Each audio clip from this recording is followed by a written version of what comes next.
Guys, dzokai timboti mwinyinwinyi. Yai timboti mwinyinwinyi timbotaura. Yai timboti mwinyinwinyi timbotaurawo guys. Timbotaura. Ndamboya titaure. This is serious business. Serious business.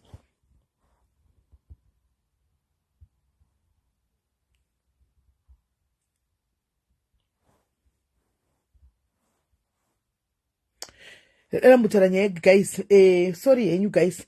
Mazuva apfuura. Anditika mazuva apfuura takaona sewinkineyo chivayo vachitenga mota dzevanhu vakasiyana siyana vachitengera vafana vavo motikari kana kutoti hama dzavo motikari kana kutoti vanhu vanobhilonga kupati yeZANU PF motikari. Hazvina kuipa imari yavo yavakashandisa kutenga motikari dzavaiblesa vanhu vavo. Anditika hazvina kuipa. Asi mubvunzo wangu mumwe chete anoda kuti ndivobvunzawo nhasi guys. How does it benefit a man kuti unotengera vanhu vari capable of buying themselves motikari hantika dzinodhura kudaro? Munyika medu mune vamwe vanhu vari kutambura. Munyika medu hamuna mishonga kuhospital. Munyika medu hamuna kana maparacetamol muhospital, but vanhu vanotenga motikari dzinodhura. Motikari dzese dzanga dziri motikari nyuwani, imota dzinodhura. I think zvichita kuma $500,000 antika vachitengerwa motikari. Ndofunga takaona mota dzakabuda about 4 or 5 that can cost around $2.5 million guys. $2.5 million guys. Iri kunzi yatorwa mari iyi yaenda kunotenga kana masanitary gloves zvao latex gloves aya hospital. Manesi abatsirike here. 2.5 million deri kuti akaenda kunotengawo mibhedha single bed zviya hospital havazvibatsirikiwo here. Munoziva guys takaona hedu vanhu vakafara vamwe vakasekera vamwe vakadini, but hazvisekesi zvezvoenda zvina kidzi zvezvi guys. Hazvitombona kidzi. Kunyika kwedu zvinhu zviri kuparara every day. Honai vana mukoma masimba vakudeclare nyika yedu kuAustralia kuti kunyika kwedu kune tsvina nenyaya yekuti kuZimbabwe kuti tingobatika sejangi. Government, you are not being fair on this.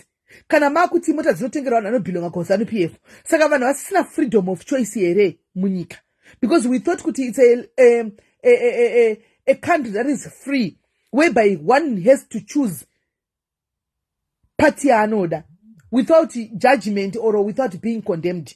But it's like right now you are condemning and you are judging people who are supporting other parties, and you are doing it nekushotesa nekutengera vanhu motikari.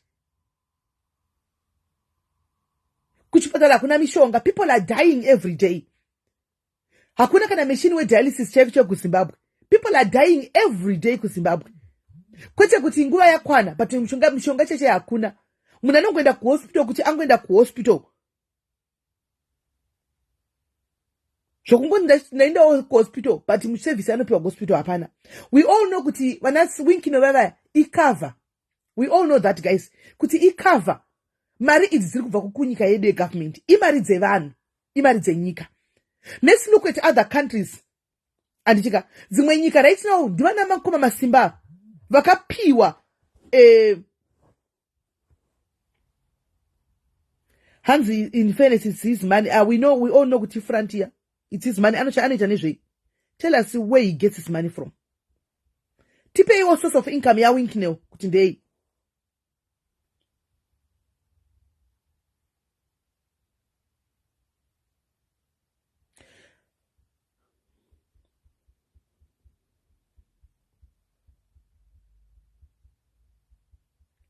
Tipeiwo source yake, source of income yake ndei. Ngatimbotangira ipapo.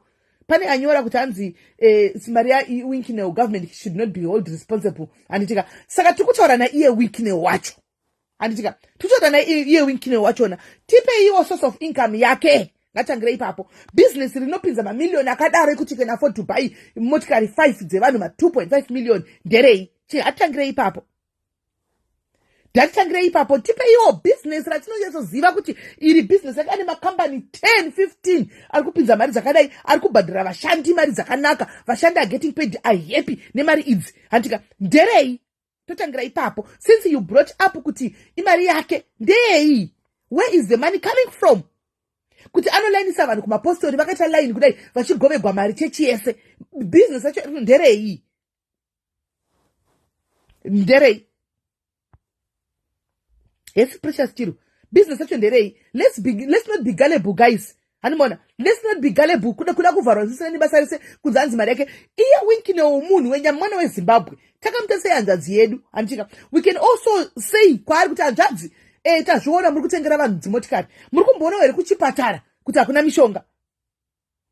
We all know kuti front. So yes, Flamboyant Queen, you are right. We all know kuti front. Yes, and we all know that whether you like it or not. Antika, ZANU-PF cannot come out pachena iri iyo. Ichitara kuti tukuda kupa vanhu vamotikari. Antika, because vanhu vacho variko vakawandisa vano support. Saka they will choose mumwe munhu vanhu vakafana na Java, vanhu vakafana nana iye Winkino kuti chitamba ifront imi mupe. Antika, muwape vanhu. Because remember maghetto youth akawanda. Antika, ekuHarare uku kachiva chinji chachona. Vano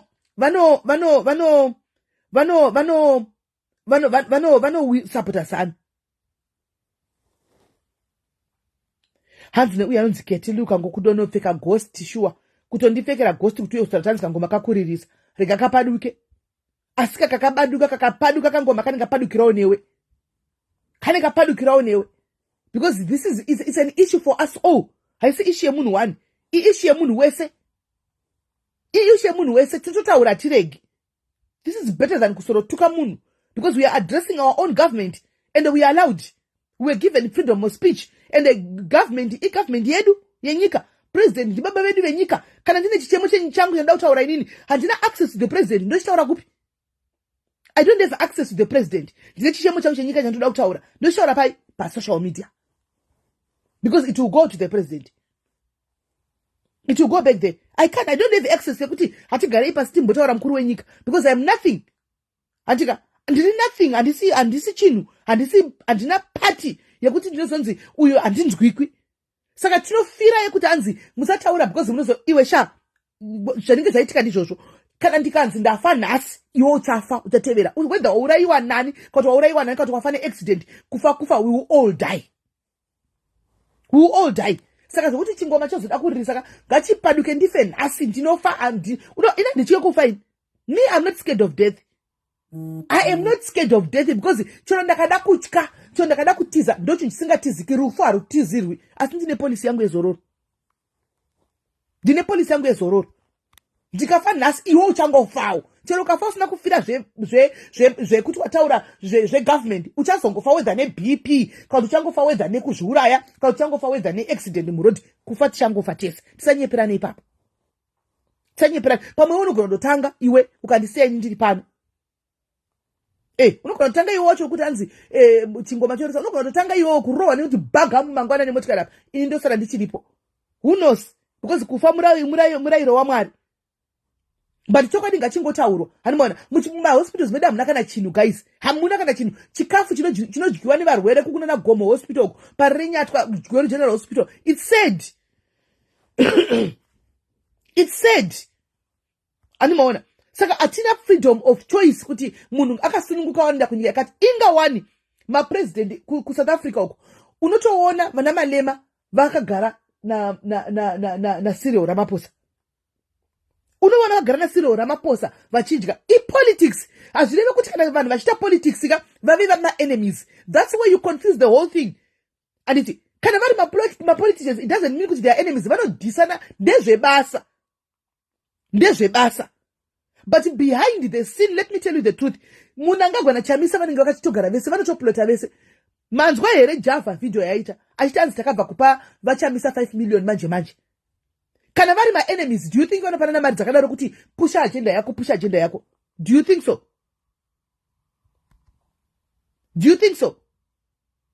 E-politics, it's only us chete. Tinoti kana tatomakana zvemachokwadi. Tinoti kana tatomakana pa social media apa. Ndizvo kutomakana zvamuchose zvamli. But ku politics havadaro. Vanodhisana nhasi. Vodzera nhasi mangwana vanenge vakamira vasachitogwa mapicture vese uko. Because kubasa kwavo e-politics. Saka let's not be gullible guys, because nyika yedu is going down the drain. Chokwadi ngachitaurwe sometimes. Hanimona, is going down the drain each minute. Takatarisa. We are busy kugona kutukana pa social media. We are busy kugona kutsvagirana nyaya kuti ningano vatana ningi, ninganda na ningi pano pa social media. We've got more pressing issues at hand pa nyika paid up. Zvokuti zvino affecta iwe neni, iwe chero ku diaspora, but zvino affecta hama dzako dziri ku Zimbabwe. Umanozana zvarira pasi, hakuna mbeda.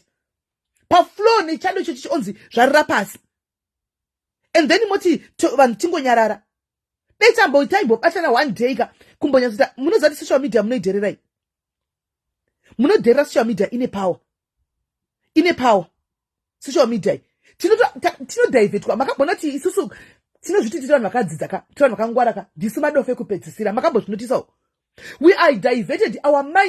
Our mindset is being shifted each and every day from things that are very important, things that can change our children's future.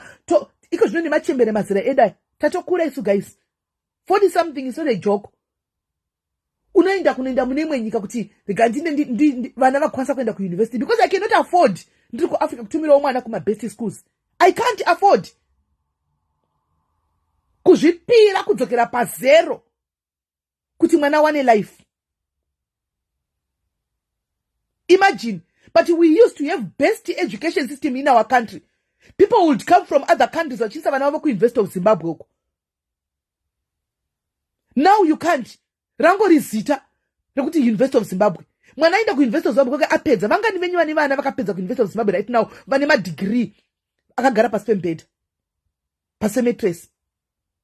Because anopedza chekuita hapana. Mwana anopedza kubata degree rake, masters yake, anoda kunogota chibage pakona yeHarare. Gota chibage ipapo kuti akwanise kurarama. Anoda kunotengesa mafreezes kuti akwanise kurarama.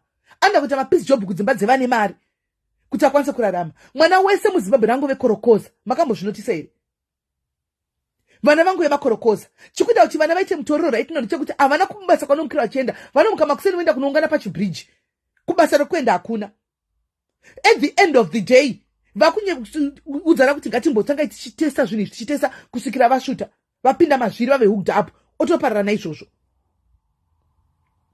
People used to love Zimbabwe, guys. Ngatidzokere kumashure. Dzimwe nyika is they used to envy Zimbabwe. Zimbabwe ine minerals. Zimbabwe ine gold. We are very rich in minerals. Senyika.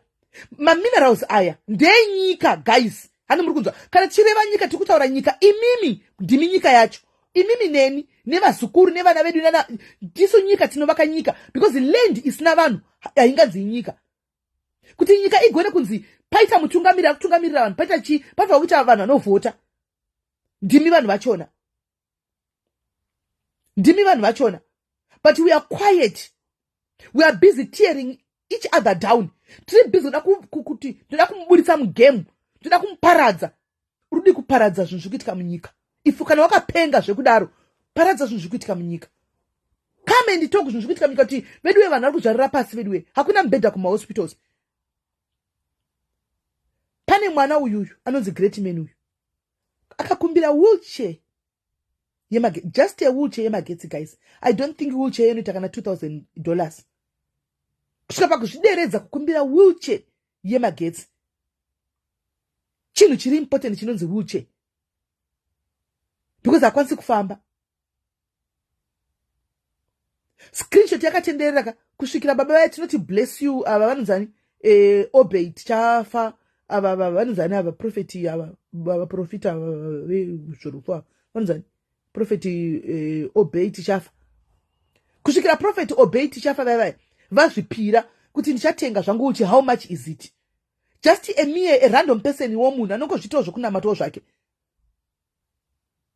But tine vanhu vanogona kutengera vanhu motikari MGL aya anodhura. Guys, those are very expensive cars. Vanhu vese vakatengerwa motikari ndoti kuti ngationesane chokwadi, guys. Munhu wese akatengerwa motikari pavanhu vese akatengerwa motikari ndeupi akamboita give back to the community. Ndeupi akamboita give back to the community. Ndeupi. Iflamboyant chete. So this is so wrong kuti vazame kuti vahuke vanhu through motikari. Because now mukuda kuluta vana vese kuti vaende kunojoina zvikure.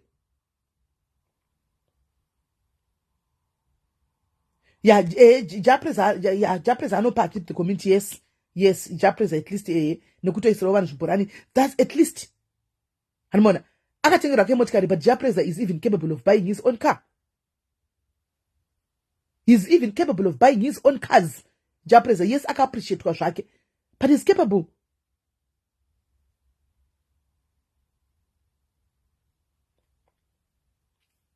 anti munoona. So takatarisa ka akuna kwatiri kuenda. Mina ndimbokudzai chinhu 1. Uchibva paBeit Bridge apo uchienda kuHarare kwakanzi kuri kugadzirwa road. Anditi kuchinzi kuri kugadzirwa road. Road yakagadzirwa kusvikira pa certain point. Autombosviki hakusi kure kwokudaro. Yakasvika pa point panikikiri pa haisitombori hafu hameno payakasvika road iyoyo. Ndobva yatanga kuita manjongo ekuti ine maburi mapoti dust road. Dust road kana chigadzirwa inofanira kugradwa every day kuti mota dzikone kufamba. Saka iyi yekuZimbabwe haisi kugradwa. Saka ine mapotholes imomo mudust imomo. Saka motikari dzinoparira mashocks. Unoona driver munozvisiva. Dzinoparira mashocks every time you go to Zimbabwe. Unodzoka uchisevisa mota yako. Unodzoka uchigadzira uchitanga kuti mashocks unogona kutanga uchidini. Andimoona. Kwayakagadzirwa mwe road iyi ndofunga yana 3 kana 4 years. Road ichinziri kugadzirwa inoenda kuHarare. Iyo Beit Bridge road. Right. Pakagumira paya. Kwavakatangira kuyavagadzira road yatotanga kuita macracks. Havasati vapedza kugadzira road. Ine pakati pose pasati pagadzirwa pasere manjongo. Pari kufira vanhu vakawanda vachita maaccident vasingaoni. Panenge pakavharwa pakadi munongozivawo. Vanhu vari kubondera vachidonha vachipinda magorongo vachidini. Vanhu vachifa iro pauraya vanhu vakawanda ipapo. Andimaona. Kwayakatanga kwacho kuyatanga kutotsemuka. So meaning to say kuti pachatanga kugadzira pakati apa. Vachipedza vanenge vodzokerazve kumashure. 4 years kugadzira road. Come on guys, let's be honest. Ngatimbovhura nei maziso.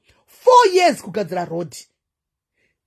2.5 million yakatenga motikari yanga isingapedzi road iyoyo here yobva ipapo yoenda kunopedza kana road maybe yeBulawayo to Harare. Yanga isingapedzi here. Unosvika musana wava kugwadza uyu nemahamsi paBulawayo. Inve tikataura zvemuroad itori luxury guys. Ngatitaurei zveessential handika ndati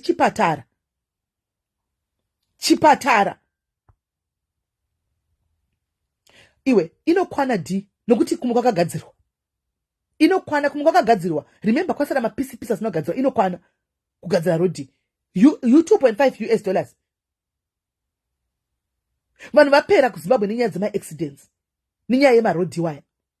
Because vanopedzisira kufunga kuti tajaira road. Saka todziziva road idzi. Saka ndakumhanya. I can control because pakati pane gomba. Pakati kuita kukrema makomba. Ari parodi dzavanofamba nadzo. Andimwa kuita kukrema maningikiri. One day wowana pakati arimwe ranenge asina kukrema. Vanhu vakaenda vapera nemaroad.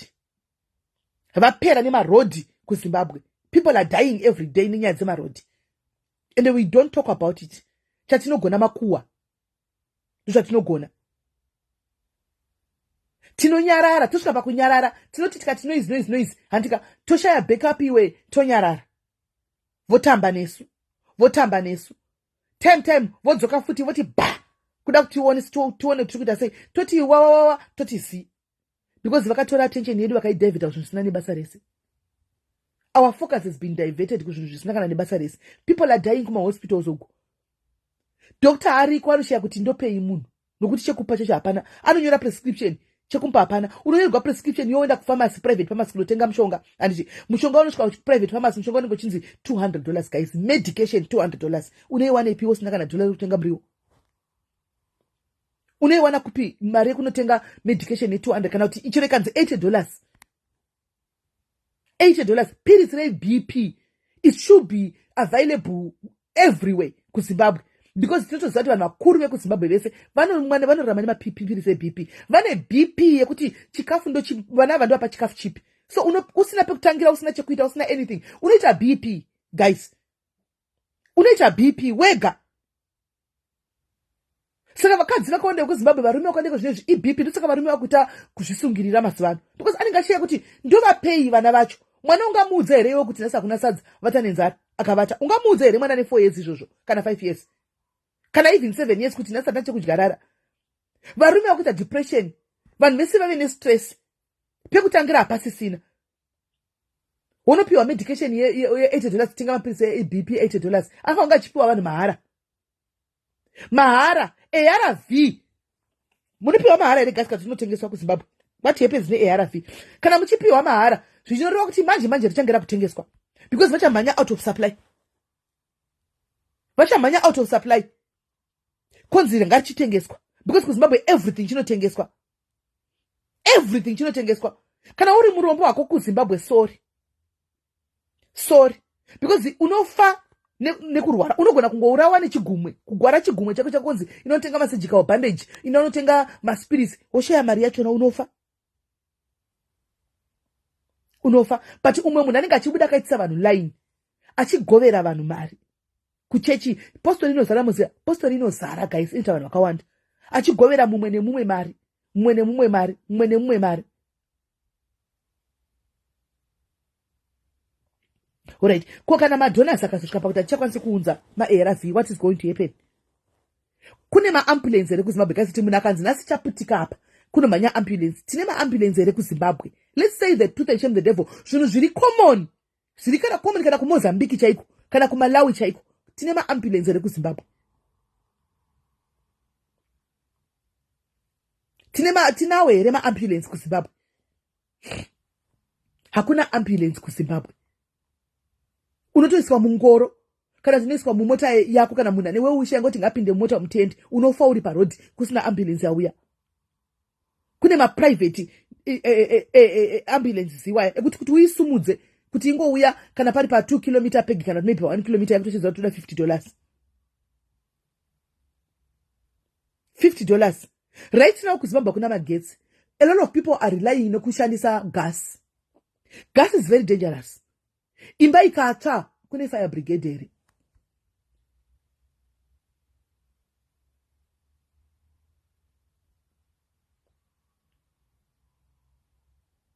Ati kuti akaita live achiti kwamtudzoti atina nazvo, but we are just tinotozvitaura, we are just addressing it. Government ngavateerere, nzwiraiwo vana vetsitsi Zimbabwe, nyika yedu government yedu Zimbabwe, nzwiraiwo vana venyu tsitsi.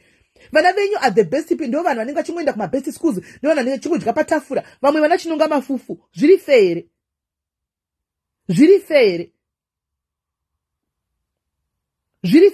vana venyu ndio vanenge vagara kumusoro vachidya, vana vepovho ndio vanenge vachinonga mafufu.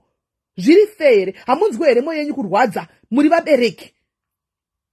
Hamunzwi here vana venyu mwoyo wenyu kurwadza muchinyatso kuona kuti vana vari kutambura, mitoriro yapedza vana venyu, vana vari clean because they don't lack anything, they can afford kuita vakadzi even 4-4.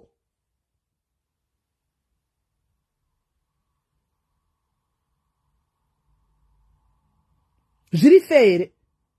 It's not fair. But tikuchemera wheelchair ya great man, tikutaura piritsi reBP, because at some point vanhu vazhinji veZimbabwe vanobatwa nemaBP. Vana mai vedu vanobatwa nemakumbo, maarthritis. Munhu wese paanokura makumbo ndo anotageta vanhu vakuru, makumbo aya. BP, mishonga yemaarthritis yeBP, machemberedzwa akutana kude makumbo, mishonga yemapiritsi emakumbo anopiwa mahara kune dzimwe nyika uko, kuti vana mbuya vana gogo havana, vari kufa nekushaya piritsi remakumbo rearthritis. Arthritis, Panadol chairo. Tobva ipapo guys, tinganyeperana tikati kudini. Ndoda kubvunzai mubvunzo. Mazuva apfuura makanga muchiti munhu ndanotenga stand yako kwaSabhuku ndokunototengesa masinda ari legit. Handiti hapana kana nguva vanhu vachibva kuzvitaura. Boom, dzimba dziri kupasiwa kwaSabhuku ikoko. Saka vanhu vaita sei? And the government, you are happy. Munhu avaka imba yake, aisa sweat and blood pakuvaka imba iyoyo, achindaonawo pekugara. Atenga zvidhina zvake, mared bricks aya, atenga zvinhu zvese zvake zvokuti avake, aisa furniture kumba, imi moya negreda kuzoparadza. Moya isorara hope dzinouya, hope dzeumambo. Umwe munhu apazirwa imba yake yaakavaka sweat and blood.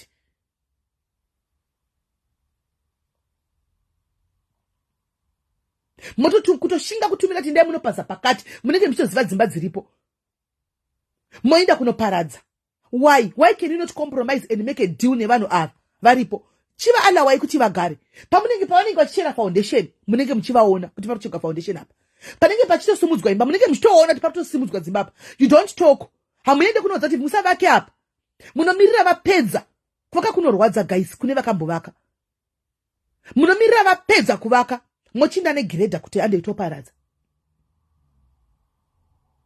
Dei muchivaudza zvichitanga kuti zvakuitwa pamunotaka kuona kuti apa paland indedo tiri kuida, handika panenge pakuitwa zvimastands apa. Reka tinovagara tavaudza, munovaudza anenge azorambawo zvazvake. but no, muri kungoenda kunopasa chete nemakatapila enyu. That's very wrong. Mungangobatira enyu vanhu ka mukati yamuri kuitaka izvi mukadinika, but muzvizive kuti denga rinoona vanhu, they might not do anything nokuti hapana chekuita, but zvamuri kuitaka is not fair. Kunonzi ndicharova vana nezvi zvemadzibaba avo, mucharovesa vazukuru venyu nezvenyu zvamuri kuita izvi. Hakusina kuri safe right now, guys. That meaning to say kuti utenge stand yacho straight mbavha dzakawanda. Mbavha dzakawanda kutenga straight hauzi unongotenga guys, risk inenge ichitoitika because pane zvakawanda zvinhu zvinenge zvichitoitika. Hanimona, pane zvakawanda zvinhu zvinenge zvichitoitika. Risk kunotenga kuti kunotenga kumunhu chaiye munhu achikutengesera kudai, saka naona unotengesera uni cash yacho risk. Because zvinogona kuvhara. Takamboona baba vayo anogara panze nanhasi kuHarare uko, imba yavo yakatogwa zvechisimba zvokupambwa nabishop vekuHarare uko, and it went to court and nothing happened. Court yakasvikonofevhera in favor of baba imba yavo yavaidhiraivha vachivagara vachishanda kuDRC uko, vachidhiraivha matraki vachifonyoka musana, imba yavo vagere panze, imba yavo izvozvi iri yakavharwa, vari kugara pagedhe remba yavo kuti handina kwandinofira hangu pano, ndoindepi, ndofira pano. Utsinye une government yedu moti hanzi tijoine party yezvikure. Utsinye wamunotaridza papublic wakata seuhu motinde kunojoina. What will become of us? What will become of us?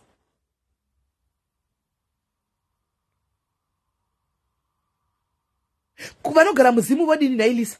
There are people vari muzimu vakati satibudi muZimbabwe togara muno.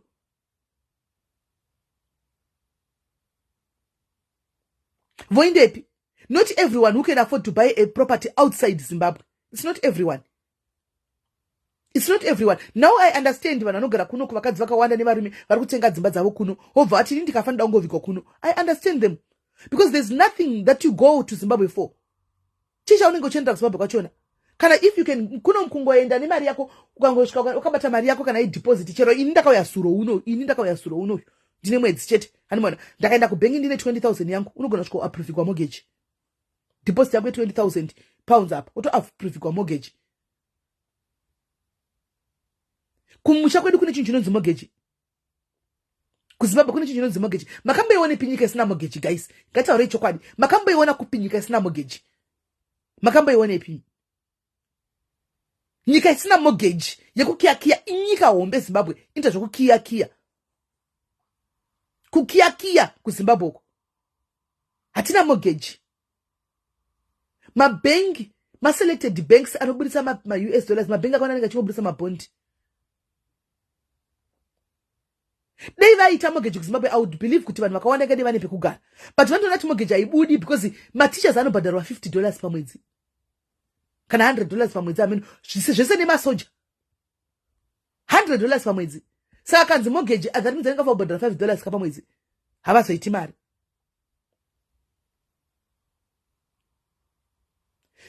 Tendai kutengerwa imba nebank uchibhadhara mbijana ndochinonzi mortgage. Ukaona property yauri kuda apo iwewe woenda kubank rako wonoapply, ndaonawo muimba handika ndiri client yenyu handina zvikwereti handina chi ndinoqualify kuti munditengere ndokumbura kuti munditengerawo imba iyo indozobhadhara hangu bank mbijana.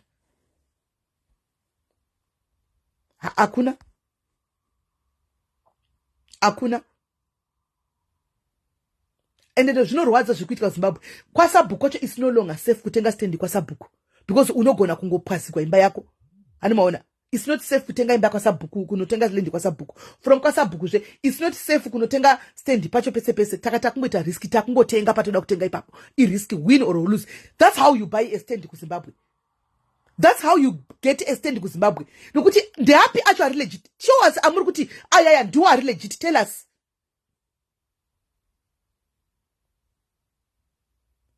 Tell us amuri kuti tikuudza vanhu kuti ndai munotenga app aya ari legit, verified and legit. Ndeapi? Tell us. Ndeapi? Tanga tiri kuti kwaSabhuku it has been proven kuti kwaSabhuku akusi safe. Because ari kutopaswa as we are watching right now, ari kutopaswa izvozvi ari kupaswa. Saka tell us now, ndepapi pari kunzi amuno approve inini sevanhu kuti ndai munotenga app pari safe ndepapi? Ndepapi? Takuita feja ndika. Takuita feja kungoti ndakutotora riski. Kana zvabuda. Kana zvisina kubuda titangira ipapo. Because apana pekutangira waita sei. Lendi yacho avari naye vari kutora ndeyavo. Nemunhu akanovhotera pazano pachipapo lendi iri kupaswa. Ndokuti pusisa kwavanoita. Wakavhotera zanu PF iwe asi nhasi uri kupasigwawo imba yoyo.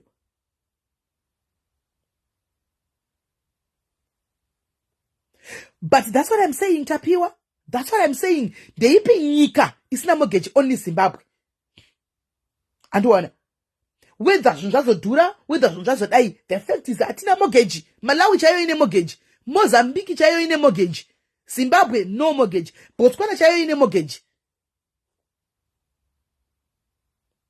President Vamunangagwa, chinguri takakuisai papawa pachona. Makapinda, chii chamungati matitirawo sevana veZimbabwe. Chekuti tingatotiwo zvechokwadi aiwa apa pakagadziswa ndepapi. Ndepapi. Pekuti tingatiwo aiwa chokwadi kubva zvapinda president pamukati zvokwadi aiwa magetsi ari kuwanikwa aiwa zvipatara zvakaimprova ivo vari kuita slow. Tinganangawo papi. Ndechipi chatingataura. Ndechipi chatingataurawo. Chatikuti tingataurawo kuchokwadi kuti kubva zvatavavhotera pavapinda apa pavhugura makore akafura pavakatanga kupinda mupawa chaiko. Munoziva ndisa uchinzi ndambotaura ndikati we are so gullible maZimbabwe tinoshuti vanhu vakangwara takapusa takangwarira paduri sehuku kungogona kutukana kungogona kudhisana uri muzhara uri kudhisa umwe munhu uri mukati menzara. Muri kuziva gore riya ratakafara guys. Muri kuziva gore riya ratakafara riya kufara kufamba vanhu takatendegwa nemasoja kutogwa mapikicha nemasoja takabata futidzi.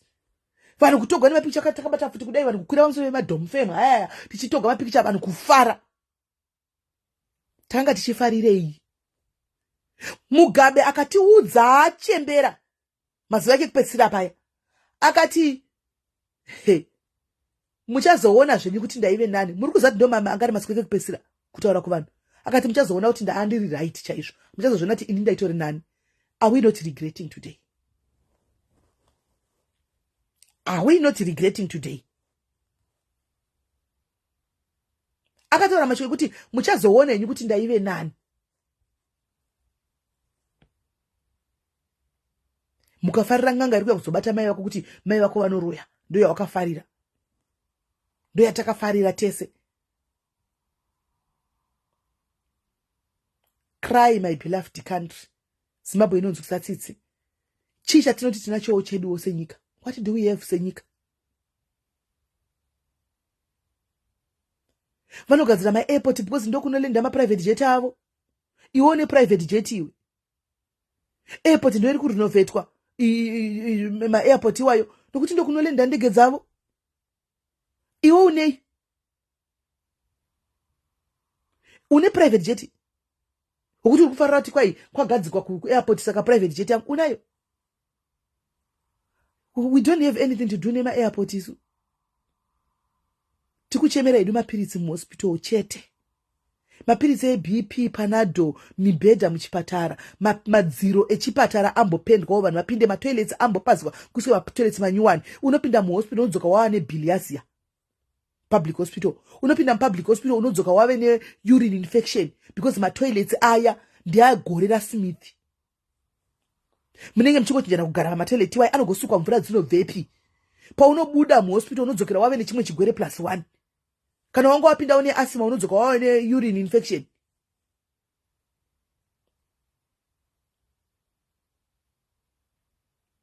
Airport yorekanzi best airport in Africa. Kusina mushonga kuchipatara inoshandei. Inoshandei. Izvo zvikada ati ndingutongona vada kuti Mwari vasapindire vasavharidzire kolera rikunzi kada kuita outbreak kuHarare gayai guys. Gayai kuti kataka kunzi outbreak hakuna mvura. Kukanti kwaita outbreak yekolera kuZimbabwe hakuna mvura. Chii chinoitika kunofanwa ngani? Hakuna mvura kuZimbabwe. Vanochera mvura vesa mabhaketi. Just a simple thing like mvura. Nyika yedu ine mari guys, nyika yedu ine zvicherwa. Tinononga vanhu. kungononga munhu kono kuti aita ZANU PF support yekutodaro atonzipinda muparliament. Atonzipinda muparliament. Chii chaunacho iwewe chekuti munyika mangu ndine chakati semwana weZimbabwe? What do you have? I've got nothing. I've got nothing. What do you have? Chemunyika mako yo wakambobata here gold munyika mako yo kumbori nanzva umbori bata kudai ukariwana iwe puna iwe neni tikariwana gold nasu tanonga gold uko unoya uchiritorerwa unonzena no declare uko enda naro ku RBZ unomanikidzwa kutenza ku RBZ ravo chitengesa pa black market. Ndikunyepa here kune ma gold buyers ari pano munoinisa gold renyu ku RBZ uko ndokwamunisa gold renyu ravo rinofly ndege nemared passport chienda kunotengeswa ku black market. Ndokwaunenge uchienda. Nyika yedu yakaparara. Nyika yedu iri kuchemedza.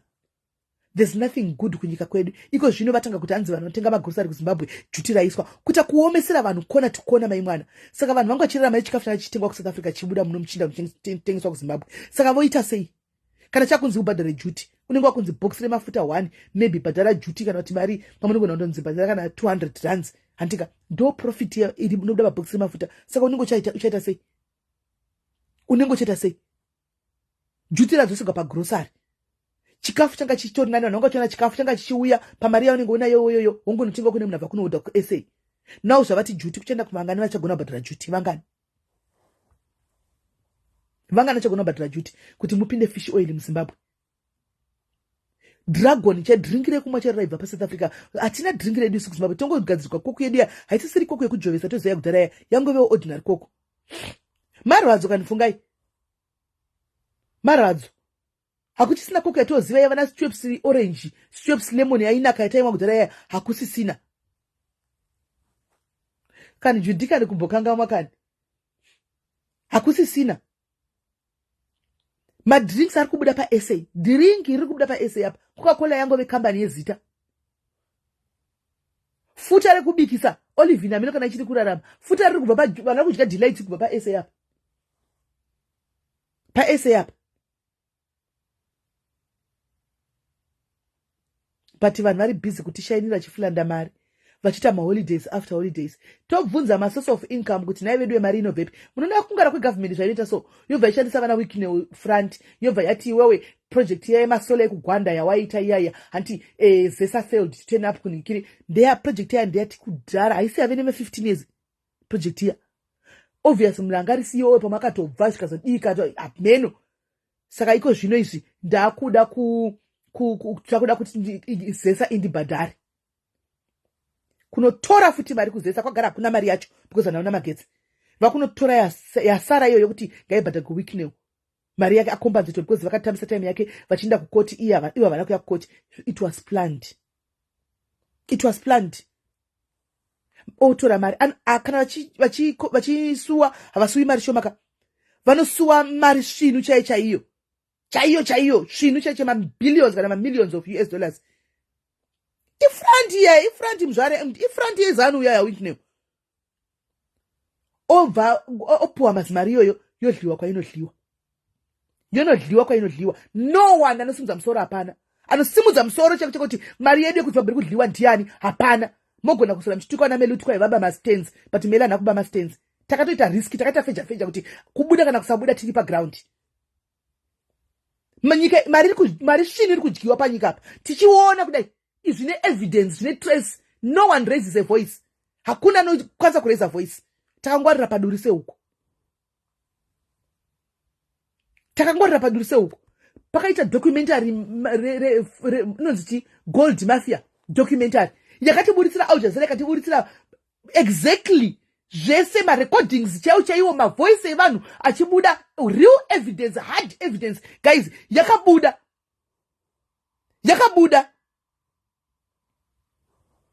Right, real evidence. What happened? What did we do? Nothing.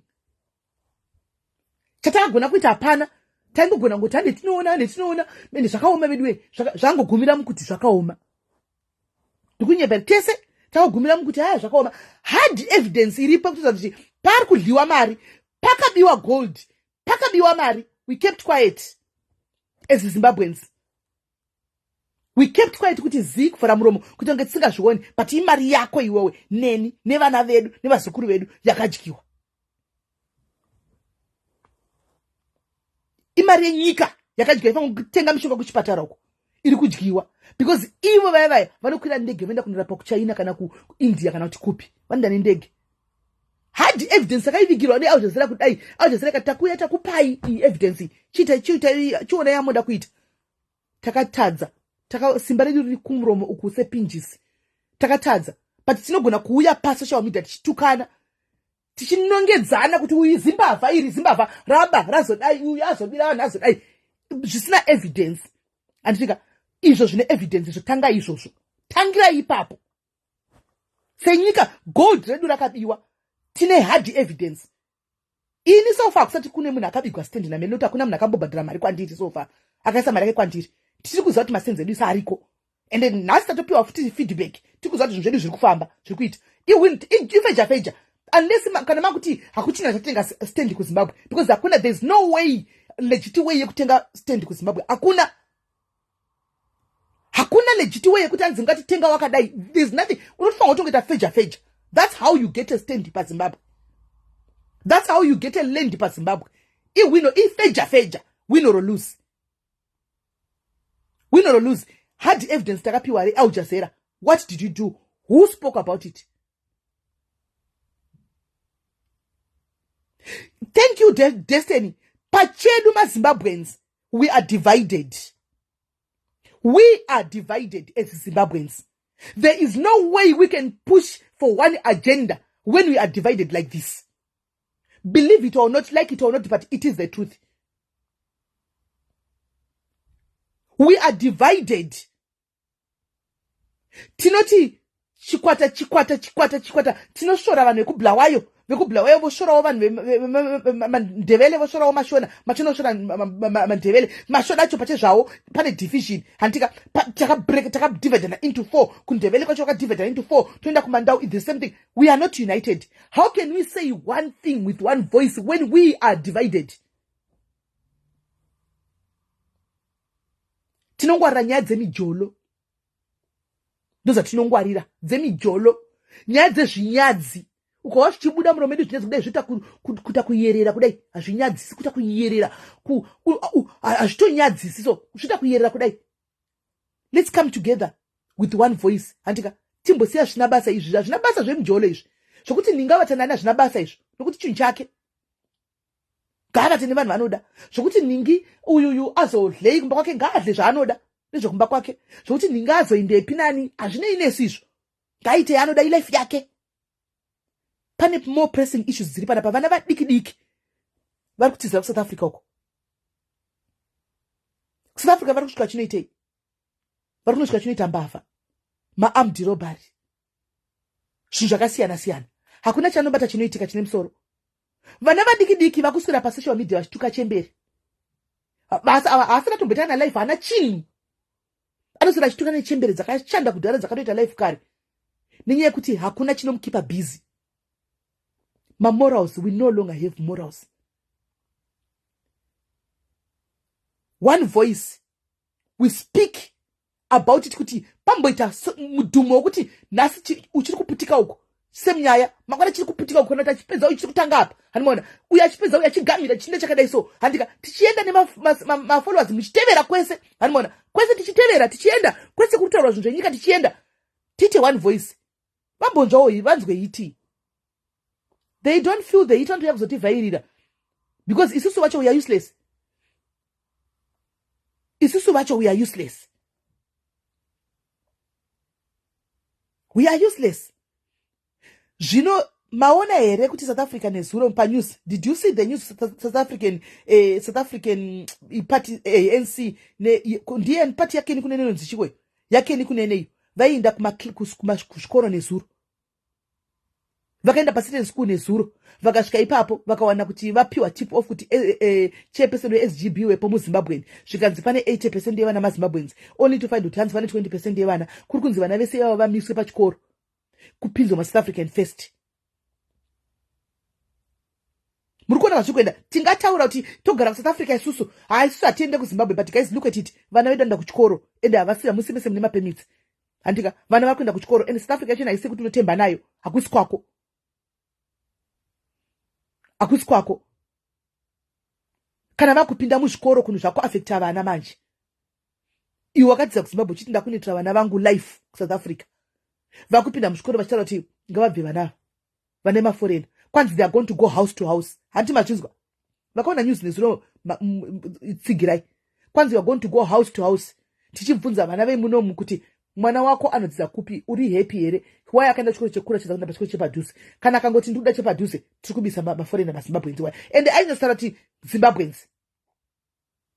Keni kuneno yayo. Aitora kuti Zimbabwe kwanzi takanzwa kuti achibvunza principal, takanzwa kuti mimi maka apply kuti Ministry of Education kuti dzipa discretion apano. Akati handina mbo apply ndipa discretion apano. Muri kuona the level of hatred yavana yeMouth Africans towards Zimbabweans. Nenyaya kuti takafloka munyika mawo. It's going to be exactly like UK. Let's support young pastor guys. It's going to be exactly like UK guys. Mukwada nema zarro aita vanhu muno mu UK. Haisisiri UK yakare yayi. Handitika. Haisisiri UK yakare titaonesha kuti taiti ndati kanzi munhu aenda ku UK kainzwa kuti zvashokwa zvakabhadhara munhu aenda ku UK. Hanimaona yasara yadai. Zvinhu chakonzeresa kuti manje handika manje vanenge vakuimposa mitemo futi. Manje mitemo inenge chiramba chimbochinja because we are all over the place. We are all over the place. Animona mazvambo njika it's high time ka ngatimbochaizve nyika yedu. Anoti munopaona ose. Handizivi kuti mimi munopaona ose. But ndikuona sokuti it's high time ka timboita zvenyika yedu guys. Hence they already started. What is happening? What is happening?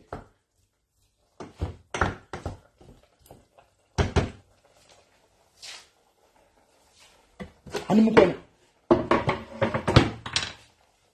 Zvinakumira mushe guys. Zvinakumira mushe. Apana kwatisiri, we are all over. Apana kwatisiri. We are all over, guys. We are all over. Isu sema Zimbabweans. Hapana kwatisiri. Tiri kwese sema Zimbabweans. Hapana kwatisiri. Anmona. But look at it. Kwati South Africa todzidzira togara muno. Kufatwa kwachona kugara kuva chako vanhu. Irisk kungoinda kubasa kana adzoka oti mwari makanaka. Anything can happen. Uriko. Because South Africa inyika yecrime. Inyika yekuti iwe pachako unotofamba wakazviprotecta kana uchigona kuzviprotecta because unogona kuenda kwasadzoka. South Africa unoenda kwasadzoka. Nyika yedu iri kuchishungurudza. Government of Zimbabwe, do something. We are tired. Taneta, we are tired. Tisi vadzvanyiriri venyu isusu tiri vana veZimbabwe, tiri zvitsvagwa zvenyika yeZimbabwe. But now the way you look at us, the way you see us, mukutoona kuti vanhu vasingafungi because you have managed to divert our attention kuzvinhu zvisina nebasa rese. Takungwarira paduru seuku, mutarasa kungwarira makuhwa, kungwarira kutukana, kungwarira zvisina nebasa rese. Handiona everyday tinongotukana, kutukana kwachona ndiani akambofanira kutukwa? Hapana. Chii chinochinja kana tikatuka munhu? Hapana. Ngatibatane tichinje nyika. Hatidi. Ngatibatane tichinje nyika yedu iyi. Nyika yedu iri kuchema. Handika iri kuchema. Iri kuchemera change. Vana vedu vari kuchema. Vana vedu vatokura iko zvino vatori kuma 18 years. Havazivi chinonzi Zimbabwe yakanaka. They don't know. Havazivi. Vatokufunga kuti marira migo ndo Zimbabwe ndo marira migo anofanwa kutwa munyika. But we all know kuti there is more. Munyika yedu yeZimbabwe mena there is more. Vana havazvizivi. Vangojaira nhamo, hapana chavanoziva. Vangojaira kuti sitonga makuseni kumba kwedu kunongobikwa sadza makuseni nevegetable, musonongo nechingwawo nemukakawo, tomati nemukaka, totonovesa moto. Ukaona vatona kutsvaga huni kutaunika, you'll be shocked. Huni dzekuti vanese moto because not everyone can afford a gas. Gas inenge inoita $3 per liter. Gas. Saka kuti chizare chikonyera chacho nengwa sadza nechii? Nengwa sadza nechii? Ngatimboita zvinhu zvine musoro guys. Nemangwariro atakaita nekugona kutaura kwatinoita. Handitimaona tinogona kutaura stereke. Imagine kuri kubatana kufamba nayo chete kufamba nentima zvokutodaro. Handitimaona tinogona kuonawo machanges. Tinogona kuonawo machanges. Animal. Today we're going to changes in Munika. Let's talk about these guys. Kunyara kuchada kubete. Atibete mchiamchi vairi gwane ne motkari zimchivairi gwane chi vana Java chungo umana vari kunana Dubai kuma holiday kwa chitofana kuseka namona chiseka chamisa zvandi bowa sereki. Zvandi bowa sachiputika nokuseka. Zvandi bowa zvokuti.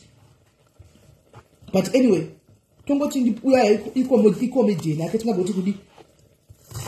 Tongoti comedian. Kati chinjei guys. Zimbabwe iri kuti vanhu vari kufa kuZimbabwe kono mishonga ndoya tungonyanya kuchemera mishonga. Demamboita kuti mahospitals timboona zvinyuwani kumahospital. Andika imboisewo mishonga mapanado zvawo ide munoodha mapanado kuSouth Africa.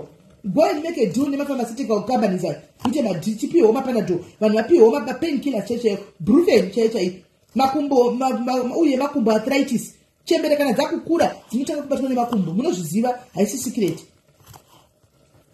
Mishonga yeBP it should be essential because mishonga yeBP vazhinji kuZimbabwe vanotorarama neBP. Nevana vadikiko zvinova neBP nekuti life yake chaiyo upenyu haasi kuziva kuti kubva nekupi china nekupi. Muno muSouth Africa imomo vazhinji chaivo chaivo hamutozivi unoda kuenda kumba suka funga kuti unoda kumba notangira pai zvinotokunetsa. Pekunotangira hapana kana wave kumba. People are suffering. We are suffering as Zimbabweans. We are suffering as Zimbabweans. And you don't want us to say the truth.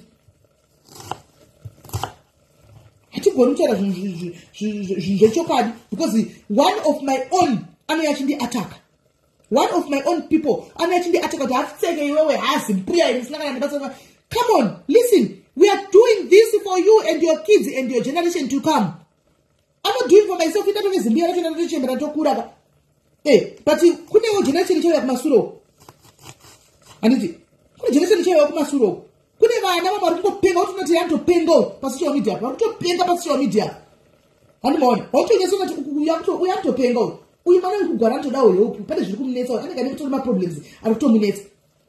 Anditoona. Nyika yenyu tikuitira inini. Zimbuya ropenga apa ndikuitira iwe kuti kwanza company kavhurwa unoenda kumba wotaka kuti life yako you can afford to rent, you can afford to marry a woman or a man. Anditika wota life yako right now ukapiwa mukadzi ndokuwa mukadzi ungamurora mukadzi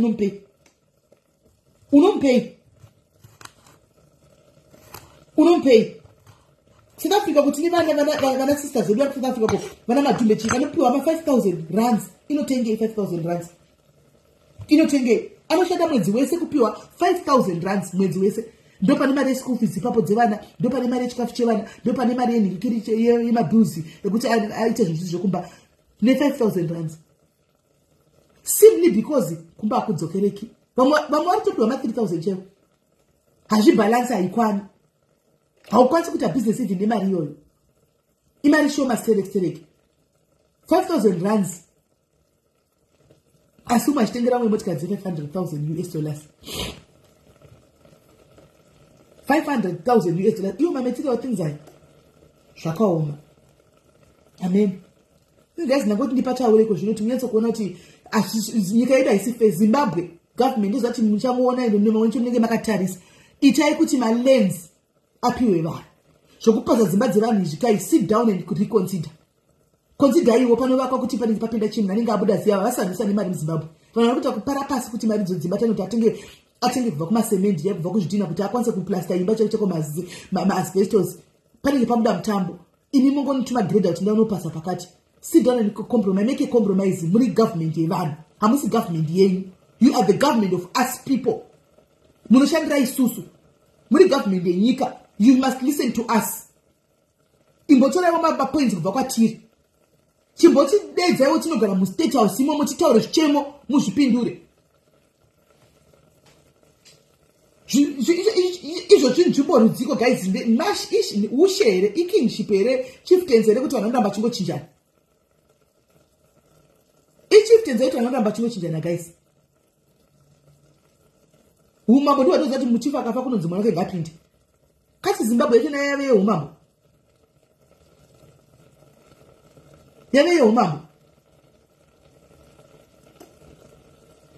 prostitution chaiyo prostitution aichanyadzisi kuZimbabwe guys kubuda munhu achirati nini ndinotohura ndinobhadhara $5 yangu ndinobhadhara $3 kana $5 nguva dzakazodai dzikazodai because it has become a norm because arikuzama kurarama. Can you blame that person? No.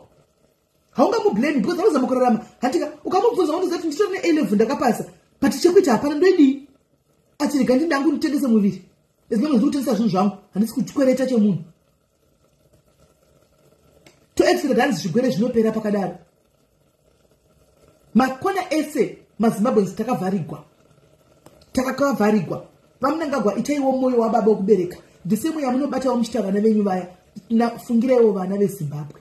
Kana muri baba muri pachigaro tinenge chiti muri baba vari pachigaro handiti munotasawo mwana wese unoita benefit maghetto youth mambomaitire iwo kubva zvimapinda mupawo. What have you done for this ghetto youth except bringing in these Chinas in the country to come and take our land, to come and occupy our spaces, to come and control us in our country? What else did you do? Maitire maghetto youth, we are not crying about ourselves. This is status right attention story bo zvakadai titori correct. Maghetto youth hamunzwi here kurwadziwa mwoyo president muchiona vana vechidiki ma 24 25 years achita mashura pa social media apa only in the name of kutsvaga mari dzekutsvaga masters. Amunzwi kutyawo here, amunzwi kubatikana here notiisa vabarisa point for kurwadziwa mwoyo. Vana vadiki vafange vachava vamwe vacho unotoshaya kuti zviri nyatso kufamba sei. Vafange vachiita zvine something vachishanda vachiita kumabasa nikutsvaga masters ndichawana $50 kupera kumwedzi. Saka anouya achita yese chero yaita kuti awane $50 yopera kumwedzi. Hamunzwiwo here tsitsi. Hamunzwiwo tsitsi here. Vamunangapo hamunzwiwo tsitsi. Munenge makatogara muchitoseka. Muchiona vana vachipenga. Depression chaiyo. Hamunzwisisi. Muri baba kana makati muri baba venyika. I'm talking to you, Mr. President Mnangagwa. Muri baba nation, you are the father of the nation. Kana muri baba vedu tese, despite kuti zvakamira sewa zvakadini muri baba vemunhu wese, mwana ngarige kutya kutaura chichemo chake, kuti hanzi ndichatumigwa chati intimidate kana kuti ndicharowa. Mwana ngasunduke kutaura baba wake. Izvo zvindikafunga kuti ndikuda bvudze chikoro nyuwani, ndinda kuna baba vangu kuti did I want brand new school shoes wona idzi dzadambuka. But kwedu tinokwatiswa. Tine mamwe mazani PF youth atoziva akavhotera aimanya zvekutodaro nemusangano patime yemavhotsa. Right now vana ava vari kutambura sivakamhanya vachikambena vachivhotera zanu vachidini vakadzokera kunoita nhapwa kuSouth Africa uko. Mavakavapei? What did you give them? Makangovashandisa mukavasiya. Vaingopiwa $10 $20 mari cheche inobatika hapana. Life makawina makoni mberi nelife yenyu. Kovese vakanga vachimhanya vana vamaghetto youth amaiti vamhanye vaya vaite zvakati vadini vari kupi vakatokangamwa nezvavo. That is very unfair. That's very unfair. Fungiraiwo vana maghetto youth aya. Ndofunga kana muchimbofamba mutauni cheko muchimbopindawo kana mumarokesheni president munobvumidzwa kumbopindawo mumarokesheni mumboona kuti vana vari kurarama sei. Munobvumidzwa kumbopindawo timboonawo muchimboti kana once a week nhasi chaipa vhiki rimwe mumbopindawo pagomo paya. Vhiki rinouya moendawo kana kuparire nyatwa. Vhiki muchitenderera muchiona moenda kana kugwerubhula waya muchionawo kuti zviri kufamba sei. Sababa venyika pane zvichemo muchigadzirisa. Zvichemo zvinouya hobhosiwa nezuva. Hapana zvibetseri dole zvongopinda neuku chuda neukuku. Baba. Saka moda kuti tiri vana kudai tituke baba. Hatigoni kutuka. Ina handituki. Handigoni kutuka. Chiri nonzi rurimi rwangu harigoni kuregedzera zvinyadzi. Kubuda zvinyadzi kuti ndinyatso kuregedzera ndikwanisi. Asi baba tinongochemawo pamberi pepublic dai handina kuya ndiri ghost. Ndauya ndiri handiwandi. Ndauya ndiri ndikati baba rangariraiwo maghetto youth, rangariraiwo zvipatara, mishonga kuchipatara. Vanhu vari kufa nenyaya yekuti hakuna mishonga kuchipatara. Toda kumboonawo maclips enyu kuchinzi maenda manovhura pharmacy yakazara kuti vanhu vachipiwa mishonga. Kudhara taiti tikarwara tikaenda kuhospital pageneral hospital pawainyorerwa mishonga woenda papharmacy pasera unopiwa mishonga wanga usingatengi. We want to see that happening. Of course, kune zvimwe kuti zvinozogona kunzi zvazonetsa o zvazodhura zvizodiwo zvongo but go fair iri reasonable. But medication should be free to people, especially chronic diseases, vana BP, vana asthma, vana chin. That should be free because you can't expect an asthma to kunoshanda. You can't expect an asthma to anogona mataki endekana sugar diabetes kuti ayenze kuenda kunonya kunoshanda hard labor. Mishonga yavo at least ngaiwewo free. Kana musingasadi kuti vanhu vazvare mongotaura kuti mutemo munyu wataisa pano ndokuti vana makazvara vakakwana hatichadi vanhu vanozvara pamakore akati. Moitawo kuti zvinhu zvokuti vanhu vazvare zvive available. Manesi abasa matero pari vanhu mahara.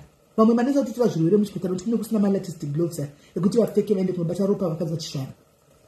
Nenyaya yekuti ari dedicated nebasa ipassion kwaari anopesa kugamuchira mwana nemaoko.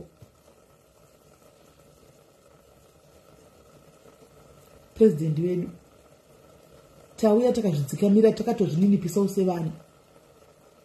sevana venyu kuti zvinhu hazvina kumira mushe panyika apa. Tinorwadziwa kana mota dzichimasha mari dzichiflasha tozive kuti mari dzichibva kwamuri dzichibva kune vamwe vakuru vekumusoro ikoko zvichiflasha kunzi ndingazopiwa mota munhu yazidai tichiziva kuti muchipatara vanhu vari kufa hamuna mushonga. That is very wrong. That is very wrong. That is very wrong. My president ndo pamunopinda mama venyika ndo pamunopinda pakudzoredzera nokuumbiridza baba musoro imi muri huro musoro haugoni kumira pasina mutsipa. Dzoredzerai baba kumba kuti chipatara muri mai makapindawo kuleba. You know what happens in labor now. Do basa renyu mama ri kufamba ma-areas iwayo vanhu vari kuadvise mama. They are not advising you well. They are not advising you good advisors enyu. Probably chimbononga in random people vasiri vemusangano chimbononga just random people vambokuadvisa. Mukaziva kuti kumajaros jiri tinoexpecta kuona imi mama kuzvirema tinoexpecta kuona imi muriko muchimiramira kuzvipatara tinoexpecta tara zvitogona ka2 pewiki munge muriko nokuti ndimi mune time yese muchiona muchibvunza zvichemo muchigadzirisa muchienda kumba munopira zvichemo kuna baba kuti pakati baba voacta. Ndo basa renyu samai kwete kuidhinowa vana. Kana kuenda pamusika munotenga nzimbe momira matenga nzimbe yacho modarika moinda chamaitira wamatengera nzimbe hapana. Kana mainda mukatenga nzimbe pamwana Tesam Street zvakanaka chose masapota samai chisumuka ipapo mochibvisa mwana ndakufarira uya I want to give you mari kutange business. I'm giving you this 1,500 go and start something better. Chinda novhura tax shop start something better. Ndo moyo wamai. Ndo moyo wamai.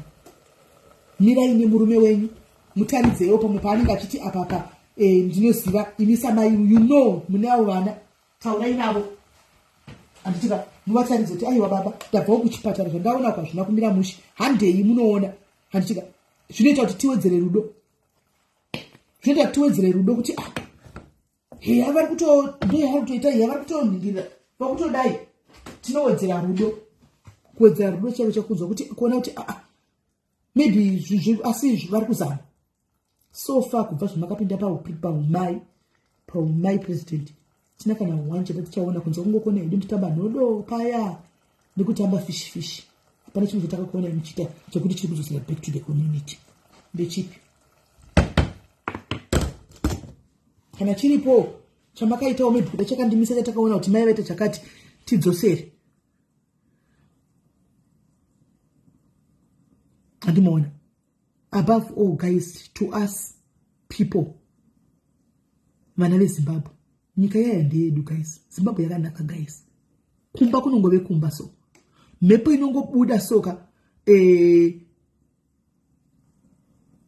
hanzi kwangona nyika munhu wese akutengesesa uchataura izvozvo tapiwa. Tikataura nyaya dzemavhenda. From corner to corner vendor, pese pawapinda vendor. Saka chii chichaitika ipapo? What will become of people? Guys, onai. Imimi, people, tine basa hombe. Rekuita. Adi murikunza. Let's become one voice. division ende vanotozviziva kuti tine division yatinayo. Hi Mrs. Smooth vanoziva kuti tine division yatinayo, so they are playing around with us and they know how to divert our attention to things that are nonsense. They've already done that. Vanotozviziva. Ngatidzokei tiite one voice, one hand, one nation. Tomira pachokwadi. Totaura zvichemo zvedu takamira pamwe chete sevoice one. Timboona kuti zvinodii. Nyaya dzemakuwa takakura makuwa achingoveko taneta. Kutukana aiwa tinotukana every day. Tigotukwazve every day. Tigotukwa vamwe every day. Chazvinochinja hapana, chazvinowisa hapana. Taneta. Tearing down one another every day. Takangokura tichingozviona zviriko kuti pabarika chaipo maini namai guru vaingogoa chita singo vada kutowisirana pasi kuti muabve mwasare pamurume wake, but takazviona izvi taneta. Takudawo zvinhu zvinyuwani zvinobatsira iwe neni nana mai vedu vari kumusha nemhuri dzedu nevamwe. Imagine Sicilies, mama wangu kuZimbabwe dei mamusipo imini. Dei tinawo here nhasi. Dei manga musipo imini mwana wavo vari kuUK anotumira medication anovatora chimbwanisa kumadoctors kupi. Dei varipo here nhasi. Tokuchemera medication mumahospital not zvakawanda. Land yacho yavari kutorera vanhu iyi. Ndakambotaura ndikati muri kuona zvakaita UK kuti dzimba idzi kashoma, mabhangalo aya unoona ari pasi mashoma anotsigwa machembere nenyaya dzekuti havasi kukwira masteps makumba anenge akurwadza.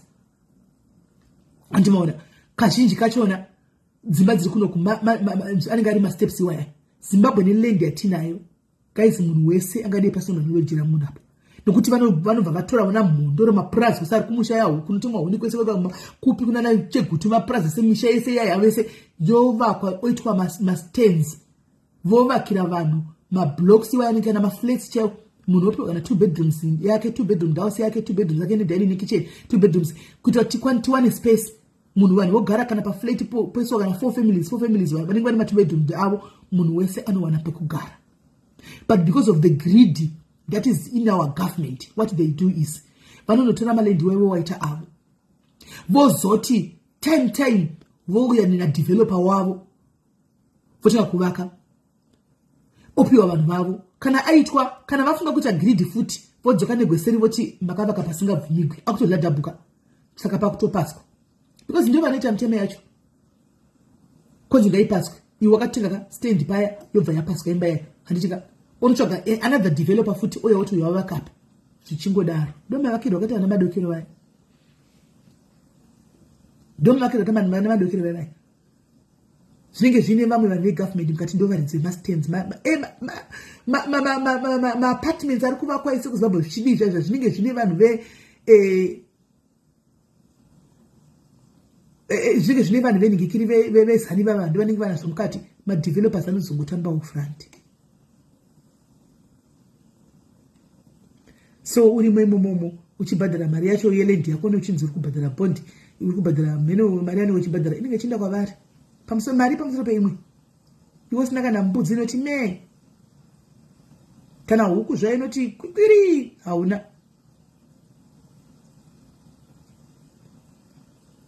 Handizivi yona Zimbabwe food for thought nangokusiyai. Inini hangu ameno ndiva ndichafamba navo vashoma. Tichati tikaona chataona inini I'll come and speak guys. Mukaonawo zvamunenge maona dzimwe zvandogona kumisa zviri kuitika panyika, please just send it to my inbox. Ndine shamwari dzangu dzinotoda zanu zvokutodaro. Ndine shamwari dzangu dzakazvarikwa muzari mumu zvokutodaro.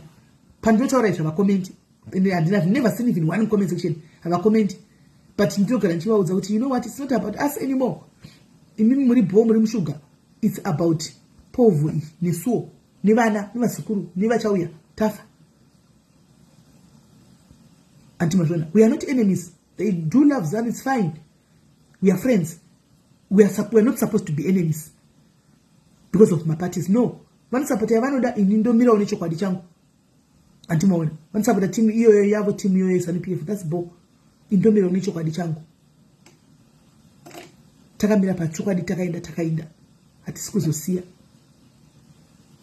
Atisikuzomira. Saka vashoma iva vacha support awo. Guys, you see, and is that no, tikada kuti tidzitange kuti titange kudziverenga kudai so guys kunoedza tiri pano unofa ukarwara ari kuzimuka unofa kuti damuna nemari yake.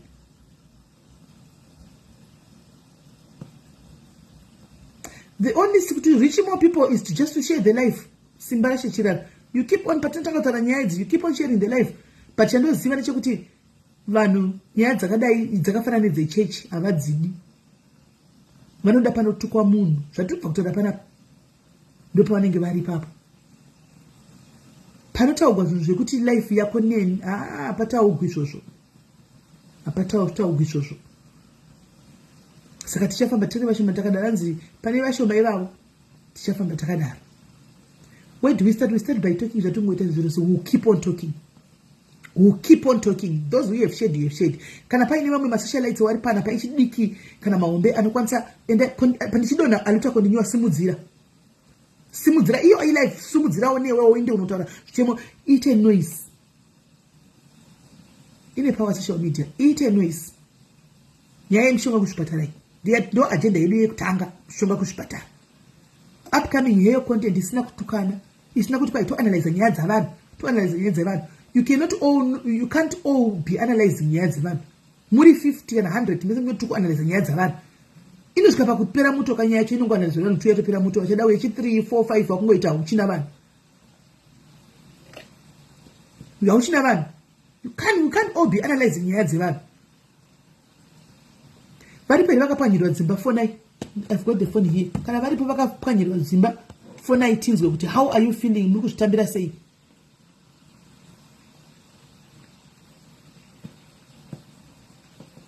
Varipo vakapwanyirwa Dzimba ngavaite taurewo phone vataura kuti takapwanyirwa Dzimba tikuzvibata zvakadai, so if you are there the number to call munoiziva phone ikaisi mwe ane number ngaanyore mucomment section ndipine.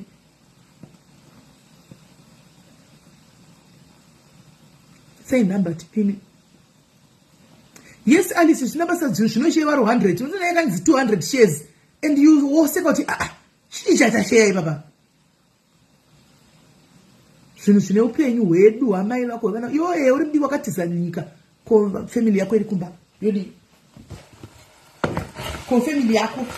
Leo kuti yapira ko family yako.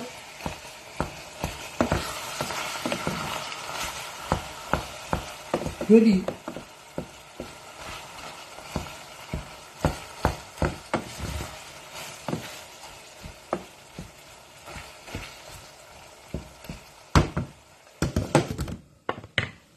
Family yako yodi.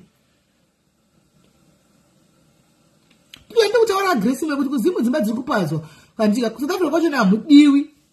Moita sei. Moita toita sei. Kuna na UK kwacho na vanongoti nafuti utsinye. Asi chandodira zvangu UK vanhu vacho is very fair. Very fair. Vanhu kuna na varungu kuno ku very fair, vemtemo kuno ku very fair. Havango hakiri. They vane mtemo yavo, vanofamba nemtemo yavo. South Africa chadiwi kwa kudi kupozona magara mudiwi. Saka todini. Todini.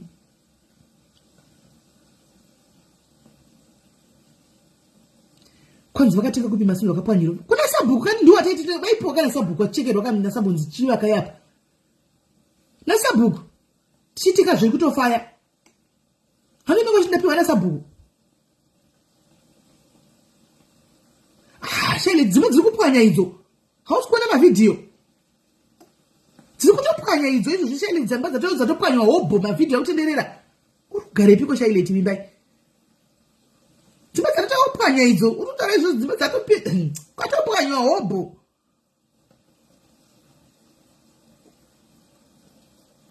Anyway guys, kana pasina vatu vapanyirwa vari pano, vapanyirwa vanhu vamwe vanenge vachinyarawo kutaura, vamwe vanenge vachityawo kutaura for their own reasons. Anditi maona, let's respect that. Anditika muve nenguva yakanaka guys, muve usiku wakanaka. Anditi gadzi zangu bika mangwana kubasa. I'll see you again when I see you. Anditika much love guys, but just think about what I've said in my upcoming socialites. This is the content. Content very clean. Clean content ish. Ndakupa content very clean content. Anditika uri ku foreign land kwa uri koko Jackie, I like the braveness ya Jackie. Aita uri background. Jackie would say ari background. Ari background. We miss here checking guarantee. I tell background straight away. papo paground aitaura aripo. Pindaiwo mutaure clean content isina kuti unozovengana nemunhu, isina kuti unozotukana nemunhu, isina kuti unozodini nani kana kuti nani. Clean content sina zvekuti kwai analyze, toda kuanalyza, ankuanalyza chii chacho chameni chianalyza chii. Clean content torai clean, fambai nebhora farangu, torai apo, fambai nayo. Umeona? Ndai muita noizuko, ndai munotaura zviri. Chira wega kutaura zvina basa monalisi, tichataura isusu, ticharamba tichitaura kuti pano haisi nyaya. It's fine. Ndangu apa hangu content kutongo wapo content clean. Handisi kuziva kuti ari kupi. Chamutsvaga, handisi kuziva. Chamutsvaga kana namba yake ichiri imwe chete, ndichamutsvaga ndinoona kuti ari chichi kuitika. Ninge wakumbotla kupinda ma-inbox nemasocialites. But ndichamutsvaga undokumudza kuti zvaita here mufana. Umeona? Saka guys, muve neusiku hwakanaka, ndichakatombatana zvakare mutirongwa. Take care. Musamire, ngatambe tichitaura guys. Let's talk.